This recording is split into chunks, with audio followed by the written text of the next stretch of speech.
Bismillahirrahmanirrahim. Assalamualaikum warahmatullahi wabarakatuh. Innal hamdalillah nahmaduhu wa nasta'inuhu wa nastaghfiruh wa na'udzu billahi min shururi anfusina wa min sayyiati a'malina. Man yahdihillahu fala mudilla lahu wa man yudlil fala hadiya lahu. Wa asyhadu an la ilaha illallah wahdahu la syarika lah wa asyhadu anna Muhammadan abduhu wa rasuluh. Allahumma salli wa sallim wa barik ala nabiyyina Muhammadin wa ala alihi wa ashabihi wa man tabi'ahum bi ihsanin ila yaumiddin, amma ba'd. Ma'asyiral muslimin rahimani wa rahimakumullah.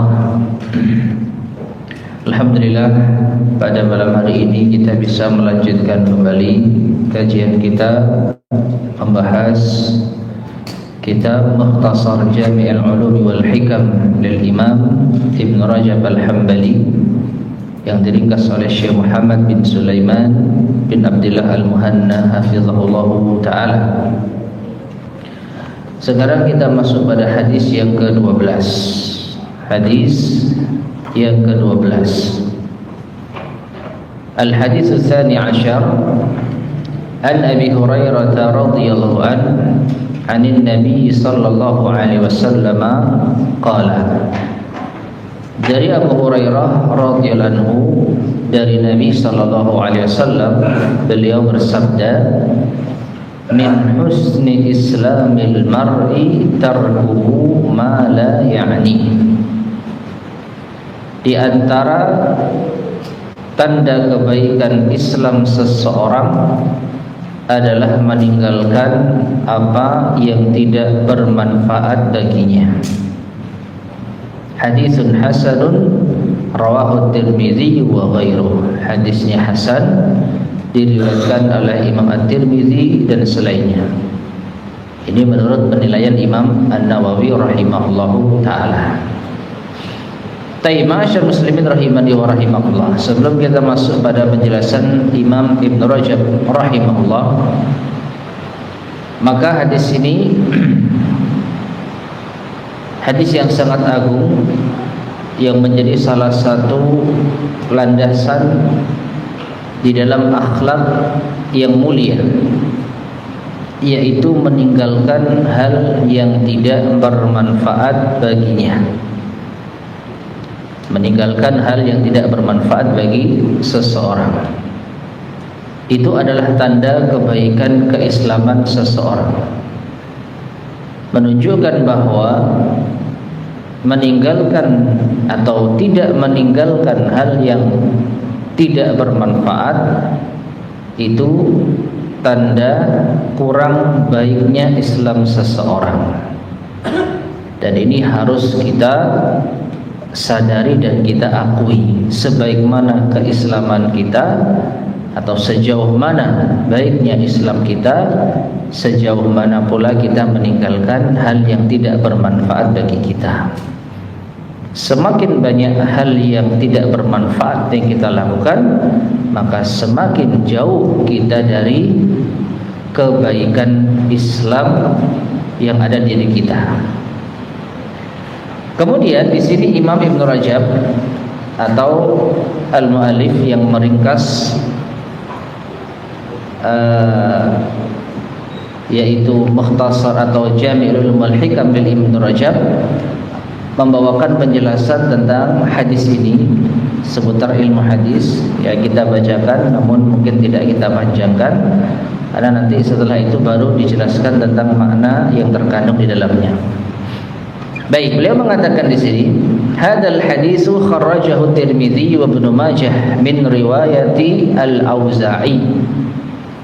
Hadis ini diriwayatkan atau dikeluarkan oleh Imam At-Tirmidzi, Imam Ibnu Majah dari jalur riwayat Imam Al-Auza'i. An Qurrah bin Abdurrahman an Az-Zuhri an Abi Salamah an Abi Hurairah. Itu silsilah periwayatan hadisnya. Ya. Jadi dari Imam Tirmizi, Imam Ibnu Majah, dari Imam Al-Auza'i, dari Qurrah bin Abdurrahman, dari Imam Az-Zuhri, dari Abu Salamah, dari Abu Hurairah radhiyallahu anhu. Wa qala At-Tirmizi, Imam At-Tirmizi mengatakan hadis ini gharib. Ya, hadisnya gharib, yaitu asing. Wa hassanahu Syekh Al-Musannif rahimahullah. Tetapi Syekh, yaitu Imam An-Nawawi rahimahullah, menghasankan hadis ini. Jadi penilaian Imam Nawawi, hadisnya hasan. Ya, wa qala Ibnu Abdul Bar, Imam Ibnu Abdul Bar mengatakan hadzal hadis mahfuzun aniz Zuhri bi hadzal isnad min riwayat thiqat. Hadis ini terjaga dari jalur Imam Az-Zuhri dengan sanad ini dari riwayat orang-orang yang thiqah. Wa hadha muwafiqun li tahsini syaikhilah. Dan ini sesuai dengan penilaian hasan dari Asy-Syaikh, yaitu Imam An-Nawawi rahimahullahu taala. Ya, jadi Imam Ibnu Abdul Bar nampaknya sejalan dengan Imam An-Nawawi di dalam penilaian hadis ini, yaitu hasan.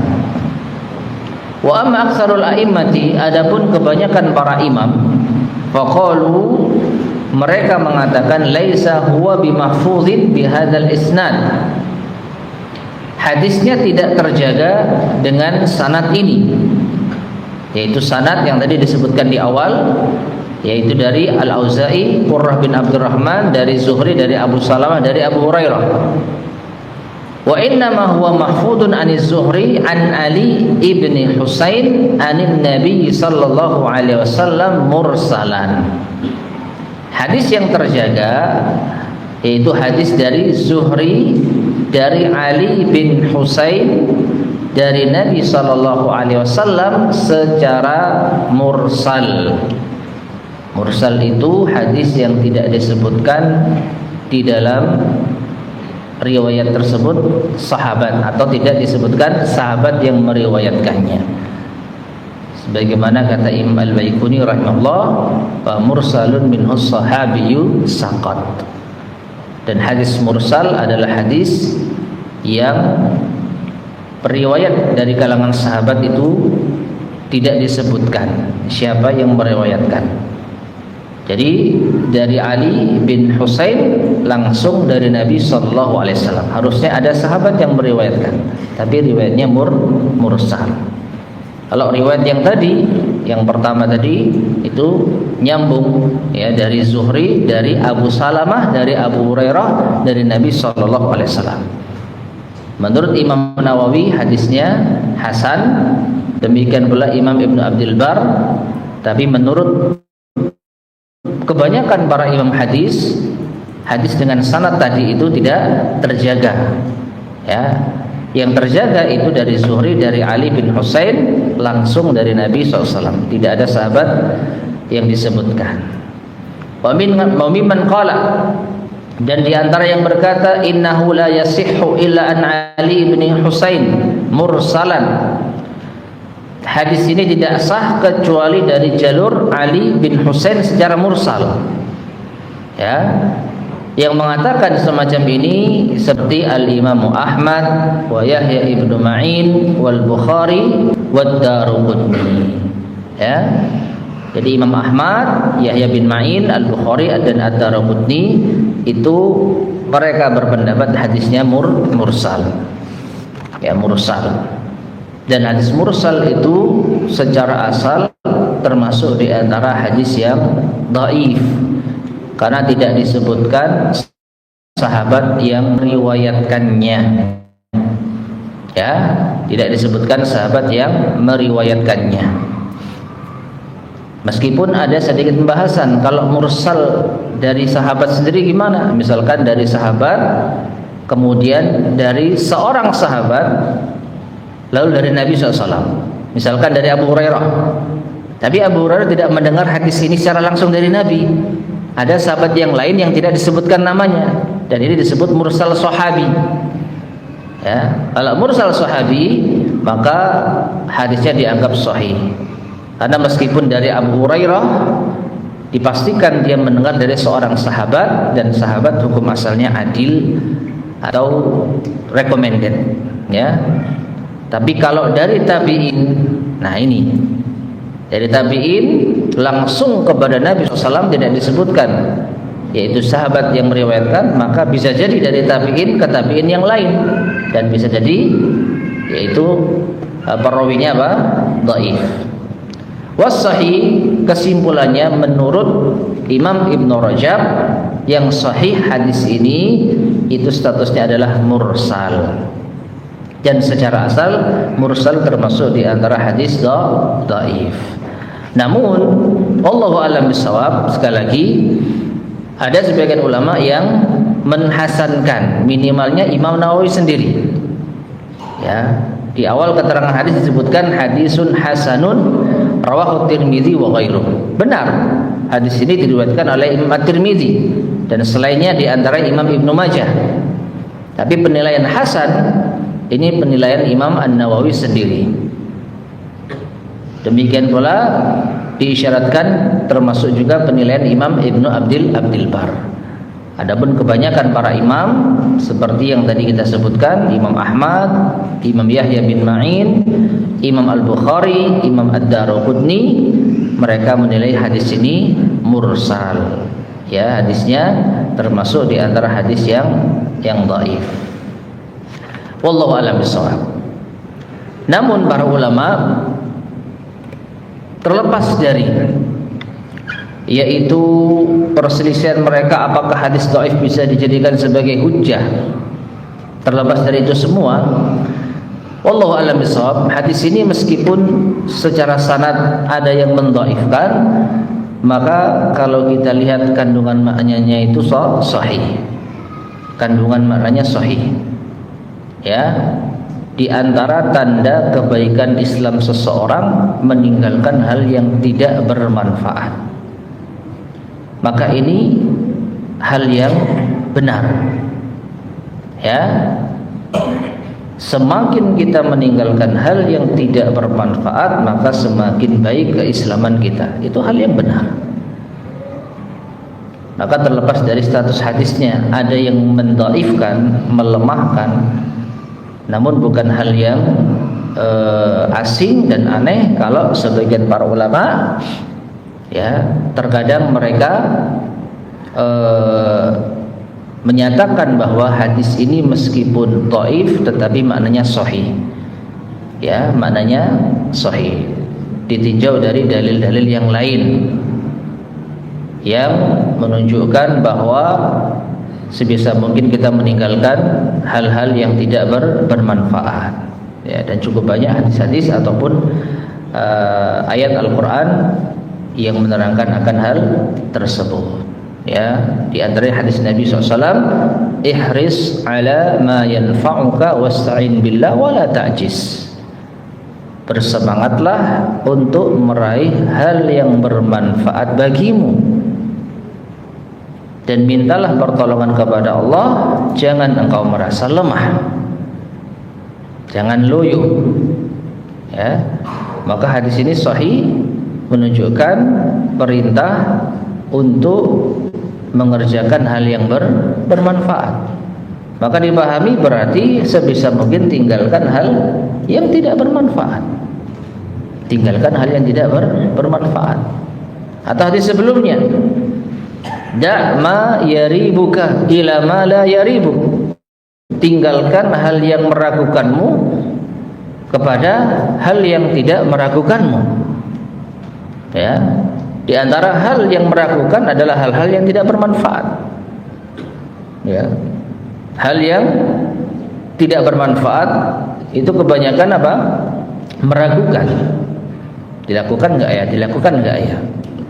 Ya, maka kita diperintahkan untuk meninggalkan hal yang meragukan. Maka ada isyarat di sini termasuk meninggalkan hal yang tidak bermanfaat. Karena hal yang tidak bermanfaat itu kebanyakan meragukan. Jadi sekali lagi, dengan hadis-hadis yang lain atau dalil-dalil yang lain, maka bisa kita simpulkan makna hadis ini sahih. Oleh karena itu, meskipun Imam Ibn Rajab cenderung sepakat kalau kita lihat, karena beliau mengatakan as-sahih fihi al-mursal. Yang sahih berarti beliau lebih condong pada pendapat ini, yang sahih hadis ini mursal, yaitu dhaif. Namun beliau mengatakan setelahnya, wa hadzal haditsu aslun azimun min usulil adab. Hadis ini di antara hadis yang agung dalam prinsip adab. Dalam prinsip adab. Ya, di antara hadis yang agung. Wa ma'nahu, dan maknanya, anna man hasuna Islam, bahwa siapa yang Islamnya itu baik, taraka ma la ya'nihi min qaulin wa fi'lin, ia akan meninggalkan apa yang tidak bermanfaat baginya, baik berupa ucapan maupun perbuatan. Waqtasara, dan ia mencukupkan ala ma ya'nihi minal aqwali wal af'al, dia cukupkan untuk melakukan hal yang bermanfaat, baik perbuatan maupun ucapan. Ya. Jadi ini hal yang sangat jelas. Orang yang Islamnya baik pasti akan memperhatikan ucapan dan perbuatannya hanya terbatas pada hal-hal yang bermanfaat. Kalau tidak bermanfaat, maka dia akan meninggalkannya. Semakin meninggalkan hal yang tidak bermanfaat, semakin nampak kebaikan keislamannya. Wa makna yakni, di sini Imam Ibn Rajab akan menjelaskan makna yaknihi yang sering kita artikan dengan yang bermanfaat, meskipun itu bukan makna secara tekstualnya, ya, tapi memang lebih mudah kita pahami yaknihi itu hal yang bermanfaat. Tapi sebenarnya makna yakni adalah an tata'allaqa inayatuhu bihi, hal yang berkaitan dengan perhatian, ya, perhatian atau fokus seseorang. Wa yakuna min maqsadihi wa matlubihi, sehingga ini termasuk di antara tujuan dan prioritasnya. Wal inayatu, jadi yaknihi itu dari kata al-inayah, ana yakni inayatan. Inayatu adalah syiddatul ihtimamu bisyai' atau syiddatul ihtimami bisyai', yaitu perhatian besar pada sesuatu. Yuqal, dikatakan anahu yaknihi idza tamma bihi wa talabah, ketika seseorang yaitu memfokuskan pada sesuatu dan menginginkannya. Nah, jadi kesimpulannya, ya, kalau kita membawa makna yaknihi sesuai dengan penjelasan dari Imam Ibn Rajab, berarti bisa kita artikan termasuk tanda kebaikan Islam seseorang adalah meninggalkan apa yang tidak menjadi prioritas utamanya. Itu secara makna, ya. Min husni islamil mar'i, di antara tanda kebaikan Islam seseorang, tarkuhu, ia meninggalkan ma la ya'nihi, apa yang tidak menjadi prioritas dan perhatian utamanya. Nah, sebagai seorang muslim, perhatian utama apa? Ya, hal yang bermanfaat. Ya. Makanya langsung saja diterjemahkan termasuk tanda kebaikan Islam seseorang meninggalkan hal yang tidak bermanfaat. Itu jalan pintas menerjemahkan. Tapi secara tekstual menerjemahkan yaknihi ma la yaknihi dengan hal yang tidak bermanfaat kurang tepat secara tekstual. Karena ma la ya'nihi itu berasal dari kata ana ya'ni inayah, perhatian. Syiddatul ihtimam, orang yang memiliki perhatian besar, fokus utama.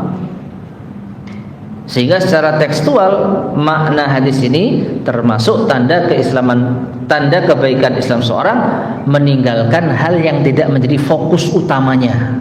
Dan fokus utama muslim apa? Hal yang bermanfaat.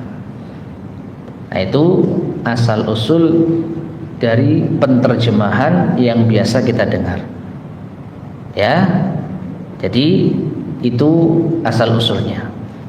Namun sekali lagi nggak ada masalah untuk secara jalan pintas atau langsung supaya orang paham kita artikan seperti. Tapi ketika kita belajar ilmu, apalagi penjelasan Imam Ibnu Rajab, ya sayang kalau kita lewatkan. Jadi agar kita tahu asal kata yakni itu apa, lalu apa kaitannya dengan hal yang tidak bermanfaat tadi. Nah, kemudian beliau menjelaskan wa idza hasunal Islam, dan ketika Islam seseorang itu baik, iqtada tarka ma la ya'ni minal muharramat, maka ia akan meninggalkan apa yang tidak menjadi perhatian utamanya, yaitu apa? Berupa perkara-perkara yang haram. Perhatian utama seorang muslim sekali lagi adalah hal yang bermanfaat. Perkara-perkara yang haram maka bukan hanya sekedar bukan perhatian utama, tapi justru yang harus ditinggalkan. Ya, perkara yang haram bukan hanya sekedar, ya, bukan perhatian utama, tapi justru harus ditinggalkan. Wal mustabihat, demikian pula perkara-perkara yang samar, syubhat. Wal makruhat, perkara-perkara yang makruh, dibenci. Wa fudulil mubahat, bahkan hal-hal yang mubah secara berlebihan, allati la yahtaju ilaiha, yang tidak ia butuhkan. Sebenarnya enggak butuh, meskipun mubah, tapi sebenarnya tidak terlalu butuh. Maka kebaikan Islam seseorang itu kalau dia bisa meninggalkan hal yang semacam ini. Namun sayangnya kita nggak bisa. Kebanyakan kita masih melakukan hal-hal yang mubah secara berlebihan.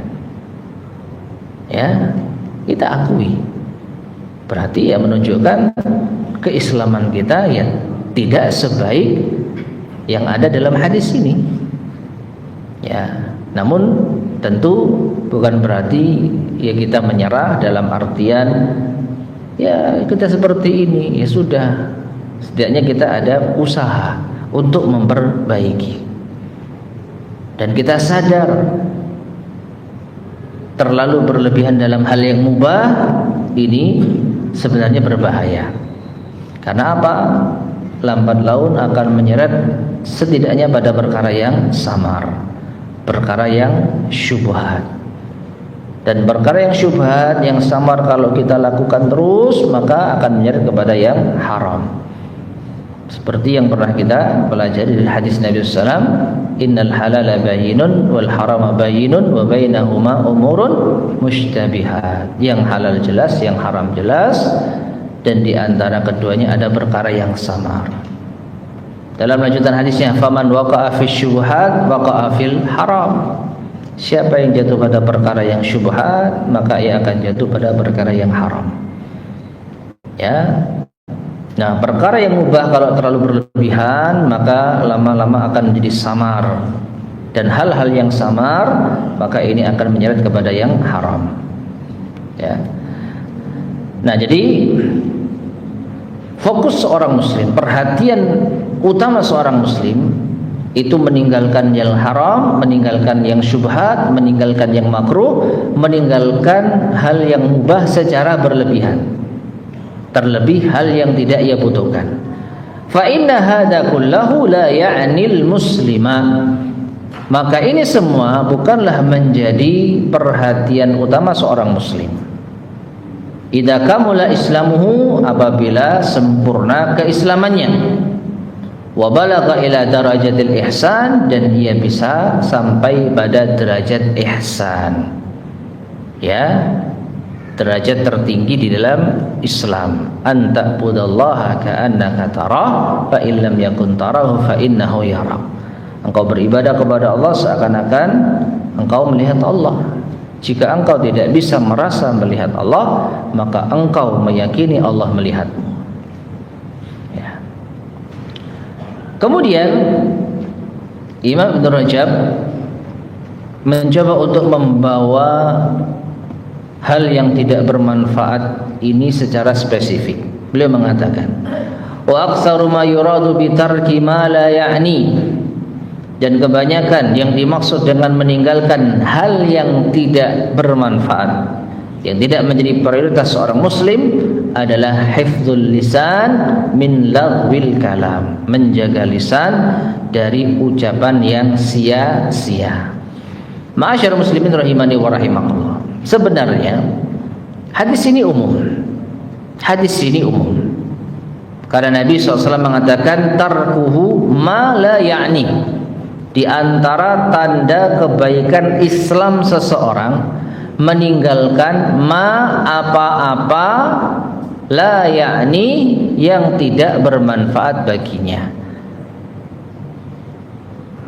Dan huruf ma itu dalam ilmu usul menunjukkan umum ataupun mutlak, segala sesuatu, apapun. Sehingga apa? Baik itu ucapan, perbuatan maupun hal-hal yang lain. Pokoknya kalau enggak bermanfaat, maka orang Islam yang baik akan meninggalkannya. Mau itu ucapan, mau itu perbuatan, mau itu sikap, apapun itu. Pokoknya hal yang tidak bermanfaat, hal yang tidak baik, maka seorang muslim yang baik akan meninggalkannya. Namun di sini Imam Ibn Rajab mencoba membawa kepada hal yang lebih spesifik. Apa? Ucapan. Ya. Dan memang ini hal yang cukup perlu untuk diperhatikan, karena kebanyakan hal yang tidak bermanfaat itu dari segi ucapan dibandingkan dengan perbuatan. Ya. Qala Umar bin Abdul Aziz rahimahullah.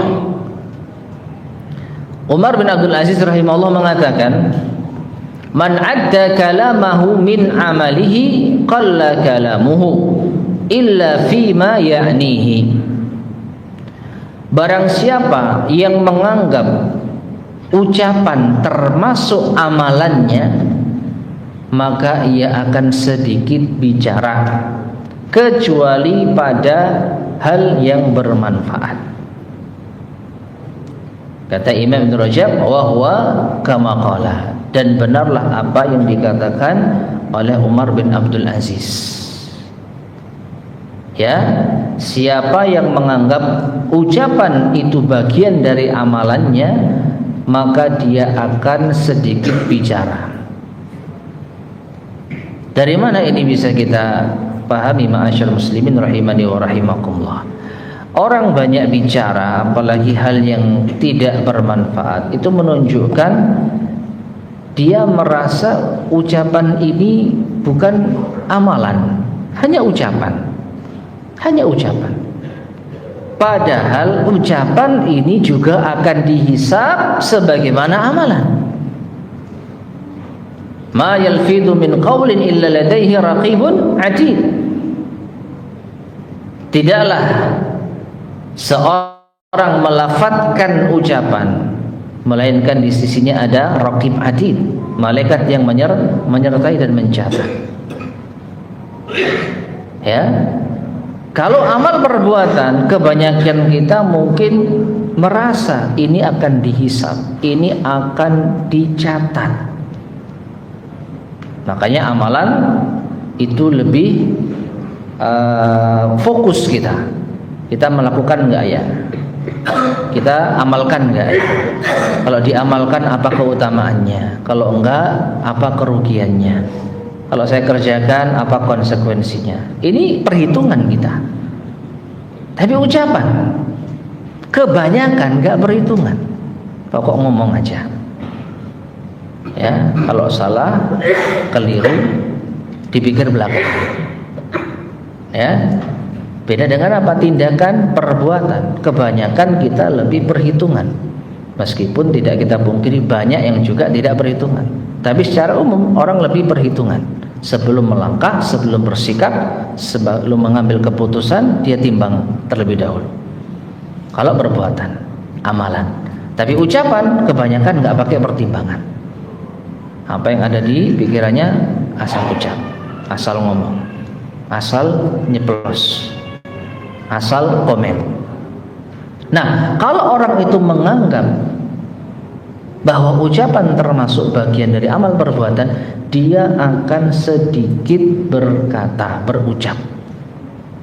Ya, sebagaimana amalan, ya, sedikit yang kita lakukan. Amal perbuatan kita itu sedikit. Dalam artian kita perhitungan betul-betul sebelum kita lakukan. Ya. Maka fahuwa kama qala, kata Imam Ibnu Rajab, seperti apa yang dikatakan oleh Umar bin Abdul Aziz. Kebanyakan orang tidak menganggap ucapan termasuk bagian dari amal perbuatan, sehingga apa? Banyak berkata yang tidak bermanfaat. Fa inna katsiran minan nasi, maka sesungguhnya kebanyakan dari manusia la ya'uddu kalamahu min amali, ia tidak menganggap ucapannya termasuk bagian dari amalannya. Fayujazifu fihi wa la yataharra, sehingga dia bicara tanpa berpikir panjang, pokoknya asal ngomong dan tidak berhati-hati. Ya, masyarakat muslimin rahimani wa rahimakumullah.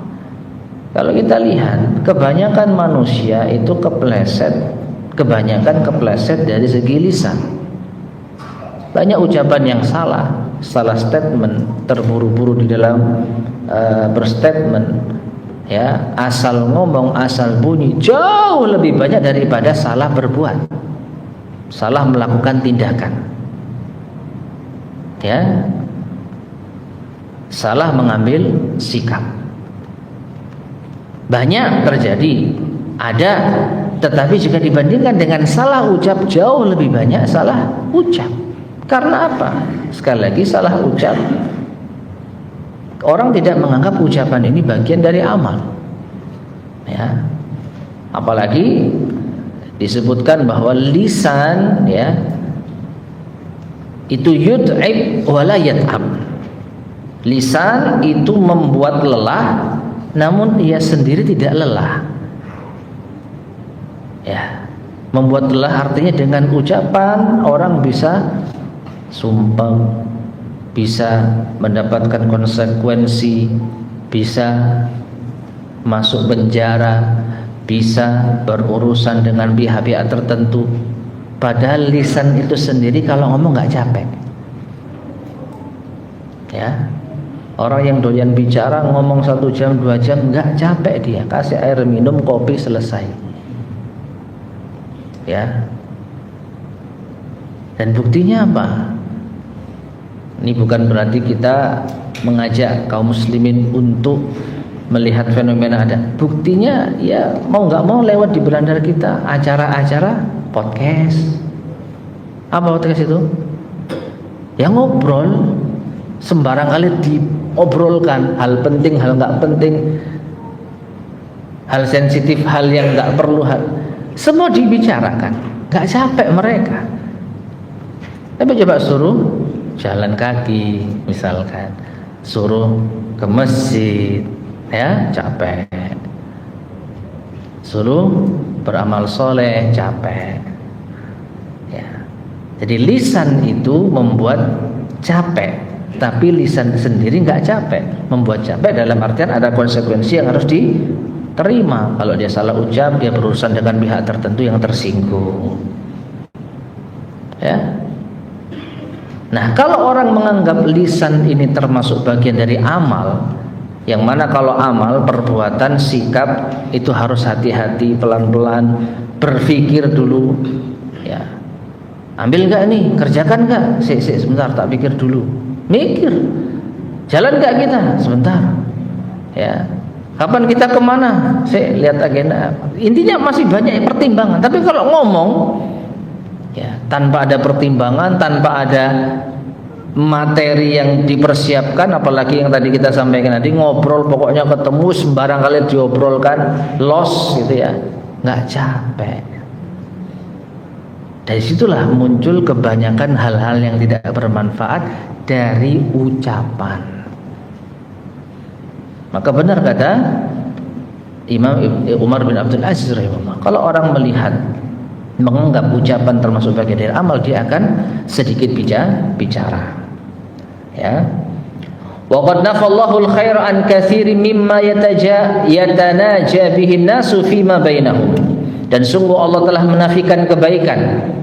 Nah, sekarang Imam Ibnu Rajab akan bawakan dalil bahwa kebanyakan pembicaraan itu justru tidak mendatangkan kebaikan. Allah nafikan kebaikan dari kebanyakan pembicaraan manusia di antara mereka. Faqala ta'ala, Allah Ta'ala berfirman, la khaira fi katsirin min najwahum illa man amara bi sadaqatin aw ma'rufin aw islahin bainan nas. Dalam surat An-Nisa ayat 114. Allah berfirman yang artinya, tidak ada kebaikan pada kebanyakan dari pembicaraan mereka. Tidak ada kebaikan dari banyak ngobrol di antara manusia, kecuali barang siapa yang memerintahkan sedekah, ya, atau hal-hal yang baik, atau memperbaiki hubungan di antara manusia. Silakan kalau mau ngobrol, maka perkara-perkara yang ini, mengajak orang bersedekah, ya, mengajak kebaikan, ada proyek-proyek yang bermanfaat, atau berusaha untuk mendamaikan orang yang bermusuhan, maka silahkan. Kita mau rapat berjam-jam dalam merumuskan acara yang bermanfaat, kita yaitu konsep secara matang, silahkan. Kalau itu apa?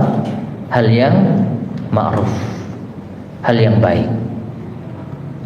Tapi selain hal yang baik, sedekah dan mendamaikan orang, maka kebanyakan nggak ada kebaikan.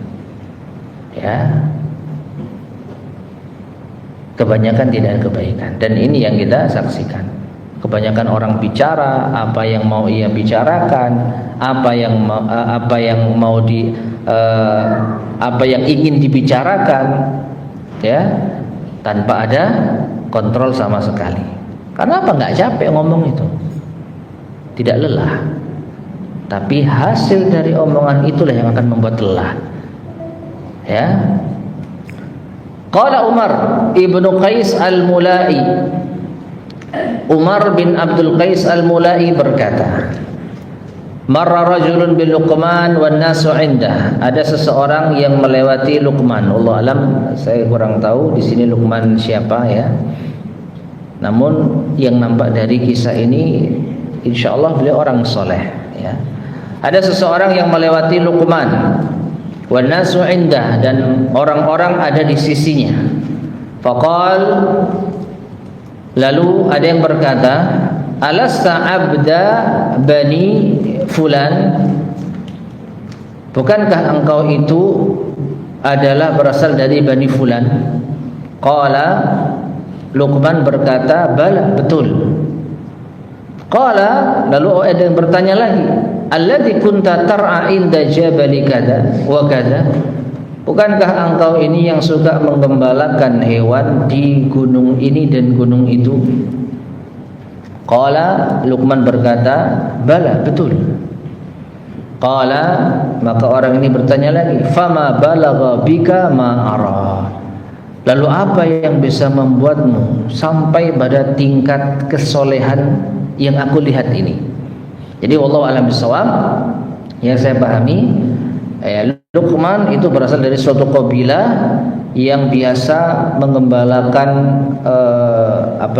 hewan gembalaan di tempat-tempat tertentu dan dikenal kesolehannya. Lalu orang yang tanya, apa yang bisa membuatmu sampai pada tingkat kesolehan seperti ini yang aku lihat? Qala, Luqman berkata, sidqul hadis, bicara yang jujur, wa tulus sukuti amma la ya'nini, dan sedikit berbicara pada hal-hal yang tidak bermanfaat bagiku. Ma'asyar muslimin rahimani wa rahimakumullah. Jadi ini resepnya jadi orang soleh. Ya, bicaranya jujur dan tidak terlalu banyak bicara, khususnya hal-hal yang tidak bermanfaat. Ma'asyar muslimin rahimani wa rahimakumullah. Dan ini selaras dengan sabda Nabi SAW. Man kana yu'minu billahi wal yawmil akhir falyaqul khairan aw liyasmut. Siapa yang beriman kepada Allah dan hari akhir, hendaknya bicara yang baik atau diam. Ya. Ini hadis yang sangat sering kita dengar. Hadis yang sangat sering mampir di telinga kita, mampir saja, tapi prakteknya, ya, kadangkala kalau kita sudah membicarakan sesuatu asyik, kadangkala lepas kontrol, kadangkala terlalu berlebihan, kadangkala banyak kesalahan, ya. Dan Allah Subhanahu wa taala telah mengetahui hal tersebut, dalam artian inilah manusia. Tetapi bukan berarti kita tidak ada usaha. Dan Rasulullah SAW juga tahu bahwa manusia ya sifatnya seperti ini. Dosa-dosa besar kebanyakan dari lisan. Ya. Dalam satu hadis, yaitu dari sahabat Mu'adz bin Jabal radhiyallahu anhu, Nabi SAW mengatakan, wa hal yakubun nasa fin nari ala wujuhihim wa ala manakhirihim illa hasaidu alsinatihim. Tidaklah yang menyebabkan manusia tersungkur di dalam neraka, ya, hidung dan punggungnya atau wajahnya, melainkan karena sebab lisan-lisan mereka. Jadi sudah diperingatkan di dalam Al-Quran, tidaklah satu ucapan melainkan ada raqib atid. Sudah kurang apa? Setiap ucapan dicatat. Demikian pula Nabi mengingatkan sallallahu alaihi wasallam, ya, tanda kebaikan siapa yang beriman kepada Allah dan hari akhir, bicara yang baik atau diam. Demikian pula Rasulullah mengatakan, kebanyakan yang menyebabkan masuk neraka adalah lisan. Tapi tetap saja manusia banyak bicara. Jauh lebih banyak bicaranya daripada perbuatannya. Makanya kita kenal istilah omdo. Apa? Omong doang. Ada lagi jargoni. Apa jargoni? Isok ngujar kayak isok ngelakoni, ya kan? Ini kata-kata yang familiar. Ternyata dalam urusan seperti ini itu hal yang umum. Orang itu kebanyakan bicara, tapi sedikit prakteknya. Ya. Nah, Luqman ini bisa soleh kenapa? Karena dia bicara terbatas pada hal yang jujur dan sedikit bicara dalam hal-hal yang tidak bermanfaat. Jadi dia batasi ucapan. Ya, jadi seakan-akan amalannya ya seperti yang dia bicarakan. Ya. Nah, jadi ma'asyal muslimin rahimani wa rahimakumullah, termasuk meninggalkan hal yang tidak bermanfaat. Ya, ini banyak bicara. Meskipun demikian, Allah Subhanahu wa taala memberikan rahmat yang sangat luas kepada hamba-hambanya. Ya, di antaranya setelah kita bicara rapat, apapun itu, bermajlis, ada doa apa? Doa apa? Kafaratul majlis. Ya, apa kafarah? Kafarah apa kafarah? Kalau orang bersumpah lalu nggak dikerjakan, ada kafarahnya. Apa kafarah? Penghapus atau apa Pak? Ya seakan-akan denda gitu ya. Jadi ada penebus. Ada penebusnya.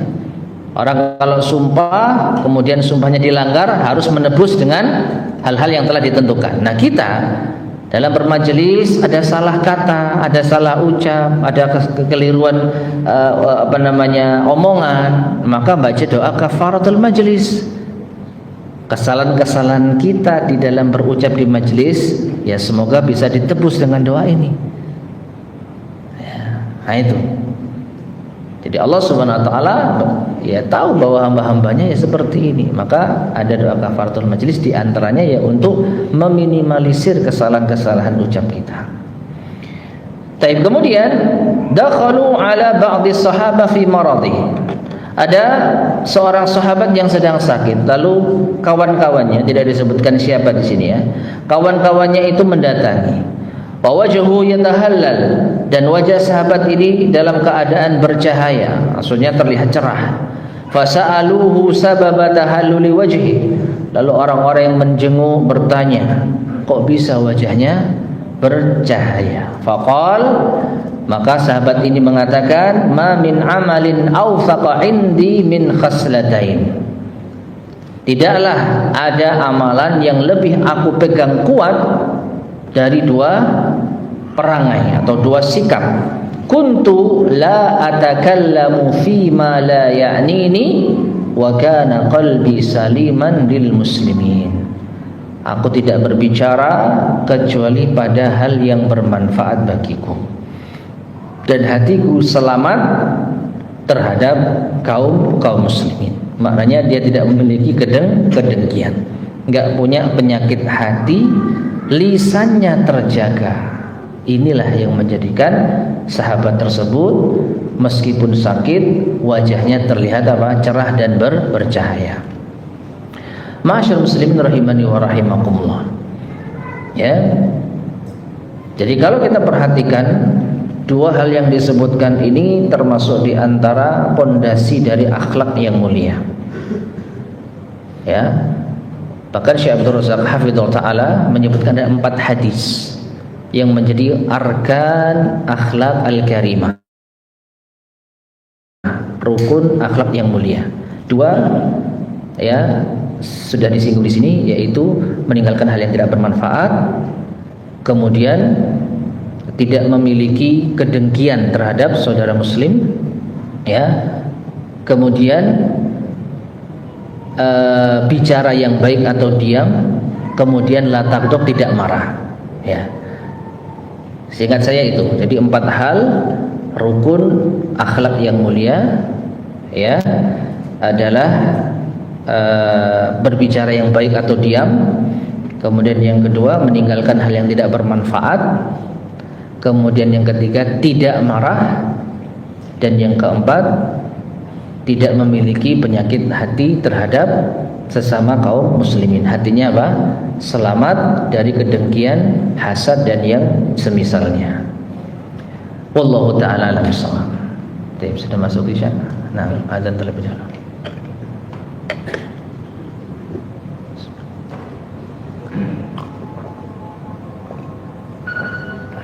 Allahu Akbar, Allahu Akbar.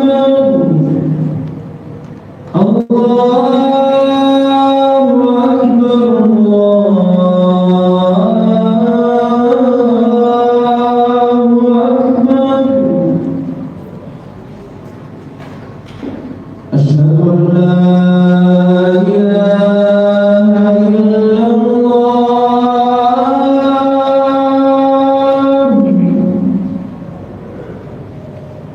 Asyhadu an la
Bismillahirrahmanirrahim.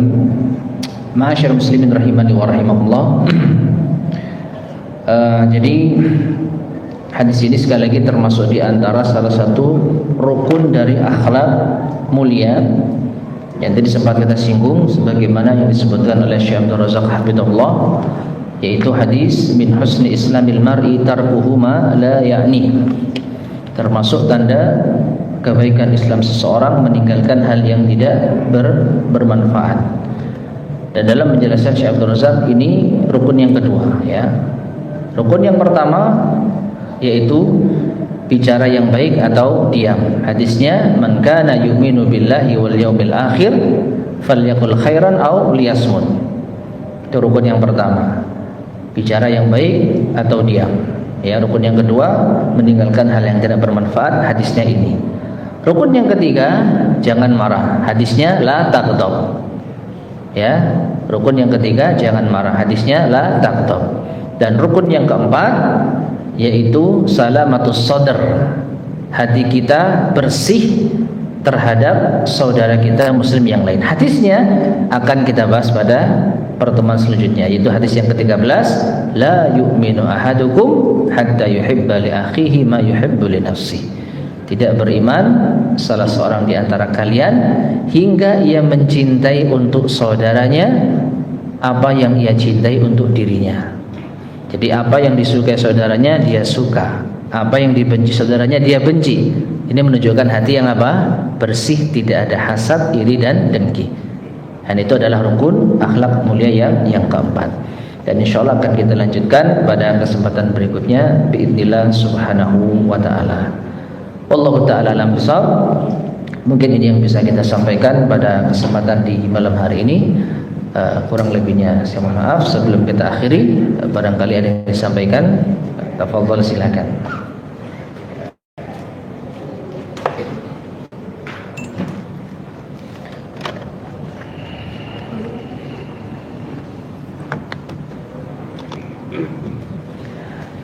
Tidak ada?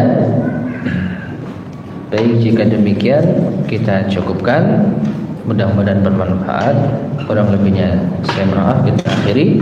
Subhanakallahumma bihamdika asyhadu an la ilaha illa anta astaghfiruka wa atubu ilaik.